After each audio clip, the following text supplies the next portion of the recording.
Unrest in the streets of Beirut. Running battles in the heart of the Lebanese capital. Police moved in after hundreds of men allied with political parties in power attacked anti-government demonstrators who have been in the streets for almost 2 weeks demanding the ruling elite leaves office. The Prime Minister, Saad Hariri, has now handed his resignation letter to the president. For 13 days, the Lebanese people have waited for a decision, for a political solution that would stop the deterioration. I have tried during this period to find a way out, to listen to the people's voice and to protect the country from economic, security and social dangers. Today, I will not hide it from you. I have reached a dead end. It is time for us to have a big shock to face the crisis. The crisis is threatening civil peace. The protest movement doesn't enjoy the support of the entire country. Hezbollah is among a number of groups backing the government. They chant the name of their leader, Hassan Nasrallah. The Iranian-backed movement believes there is a campaign to topple the governing coalition to change the balance of power in favor of a pro-Western alliance. Protesters deny those accusations. Definitely some people will try to take advantage of this entire revolution and movement, whereby they will try to ride this wave. And it's normal, but the majority of the people on the streets are not affiliated with any political party. There are celebrations in the streets. Hariri's resignation is seen as a welcome first step, but what protesters are asking for is radical change. Early elections and an end to political sectarianism. Easier said than done.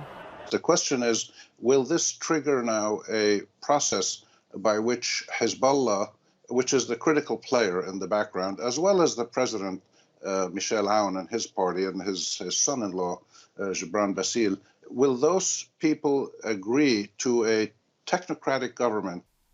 That would mean giving up power. So far, the governing alliance says it will be toppled only through constitutional means. Hariri may be hoping his decision to resign will pressure his coalition partners to make concessions.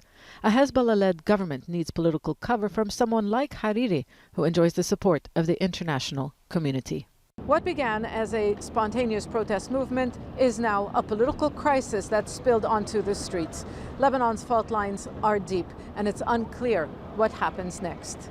A political vacuum, a precarious situation, a divided street, an economy grinding to a halt. Lebanon has been here before, and like in the past, it is the security of the country which is facing the biggest risk. Let's now bring in Zeina for an update from Beirut. So what has been the impact of the Hariri resignation on the streets of Beirut, Zeina? Well, as you can imagine, they're welcoming this. They're calling this a victory. What they have been demanding, really, is for the government to resign and for early elections to be held.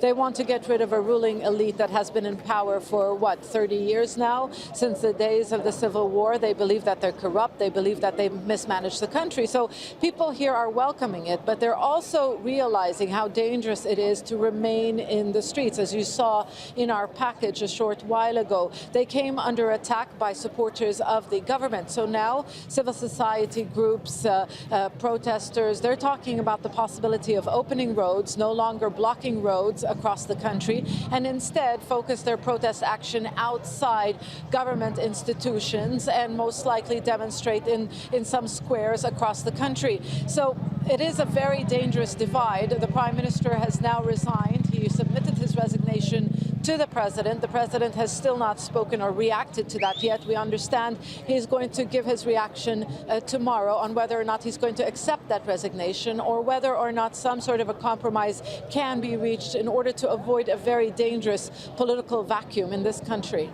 But Zeina, so like you're saying, this is not it for the protesters, because they had not only demanded Hariri's resignation, but a whole series of other resignations as well. Yes, it's a crisis that is far from over, but at the end of the day, their demands really, it's easier said than done. They're up against a political elite who controls security forces. Even the security agencies in Lebanon are divided. They're affiliated with the different political parties. So the danger is there. Those in power, they're clinging on to power. The message has been so far, you can't topple us from the street. If you want to topple us, you have to topple us through constitutional means or constitutional tools. rules because we won an election in 2018, and it was a legitimate election. You see, the problem is those in power now believe that this is a campaign not just to improve the conditions in the country, but this campaign has a political agenda, and that is to change the balance of power in this country. Because right now, those in power are allied to Iran, and some opposition politicians have been riding the wave of popular anger, and those politicians are allied with the pro-Western camp. So it is a very serious political crisis. We've seen similar crises like this in the past. Lebanon has been to the brink on more than one occasion, but they've pulled back. But the question is, can a compromise be reached? We're expected to hear from the Secretary General of Hezbollah on Friday. It will be his third speech, really, since the start of this protest movement 13 days ago. What is he going to say? Is he going to try to calm the streets, or is he going to make an announcement that will instigate even more anger? Right now, Hezbollah and its partners really have lost a lot of support in the street, especially when their supporters are seen attacking peaceful protesters who are camped out in the streets across the country. Okay, Zeina, Khodr, thank you for that update from Beirut.